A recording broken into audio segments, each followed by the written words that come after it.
ঢাকা ময়মনসিংহ মহাসড়কের ভালুকা অংশে যানবাহন চলাচল করছে ঝুঁকি নিয়ে। বিটুমিন পাথর উঠে গিয়ে ছোট বড় গর্তের সৃষ্টি হয়েছে, যার ফলে প্রায় দুর্ঘটনায় জানমালের ক্ষতি হচ্ছে। সমস্যা সমাধানের ব্যবস্থা নেওয়ার আশ্বাস দিলেন সড়ক ও জনপথ বিভাগের প্রকৌশলী। ময়মনসিংহের ভালুকা থেকে মোহাম্মদ আল আমিনের পাঠানো প্রতিবেদন জানাচ্ছেন রিজওয়ান শরীফ। 2016 সালে ঢাকা ময়মনসিংহ মহাসড়কটি 4 লেনে উন্নীত করা হয়। এরপর প্রায় 8 বছর পার হলেও ভালুকার কালার মাস্টার থেকে নিশিন্দা বাজার পর্যন্ত প্রায় 35 কিলোমিটার অংশে উল্লেখযোগ্য সংস্কার হয়নি। ফলে অনেক স্থানে ইট সুরকি ও বিটুমিন উঠে গিয়ে খানাখন্দের সৃষ্টি হয়েছে। সবচেয়ে বেশি ক্ষতিগ্রস্ত হয়েছে থানার মোড়, সিডি স্টোর, মাস্টারবাড়ি, ভরাডোবা সহ বেশ কয়েকটি এলাকায়।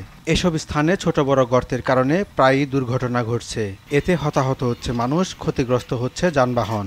মাঝে মধ্যে ইট সুরকি ফেলে গর্ত ভরাট করা হলেও তা নিয়ে প্রশ্ন তোলেন স্থানীয়রা। যদি বাজেট হয় 1 লক্ষ টাকা, তারা 30,000 খাটে 8 ব্যক্তি খাইয়া লায়। আমাদের দাবি এই রাস্তাটা পরিপূর্ণভাবে সুষ্ঠু মতো যা বাজেট আছে সরকারি অনুযায়ী তাই বাজেটগুলো খরচ করবে এই রাস্তার মাঝখানে। আজকে কাজ করে পর দিন সেরা এগুলি 2-4 দিন যা রাস্তা ওই আগে বছর আমরা দাঁড়াবে না, গাড়ি উল্টা দা ফ্যাশনদারে দুঃখ আমরা দুঃখ ভাই, কষ্ট অনেক, গাড়ি নষ্ট হয়ে দা। সংস্কারের জন্য প্রকল্প প্রস্তাবনা পাঠানো হয়েছে জানিয়ে বরাদ্দ পেলে সমস্যা সমাধানের আশ্বাস দিলেন সড়ক ও জনপথ বিভাগের নির্বাহী প্রকৌশলী। সব জায়গায় আমাদের যেসব জায়গায় ভাঙে আমরা নিয়মিত মেরামত করতেছি। আর আমাদের সিস্টোর এবং মাস্টার বাড়িতে আমাদের আসতেছি কাজের টেন্ডার অনুমোদনের জন্য মন্ত্রণালয় আছে, অনুমোদন হয়ে গেলে এই অংশগুলো আমাদের হবে, আসতেছি হবে। ভোগান্তি লাঘবে সড়কটি দ্রুত সংস্কারের দাবি ভুক্তভোগী সহ স্থানীয়দের।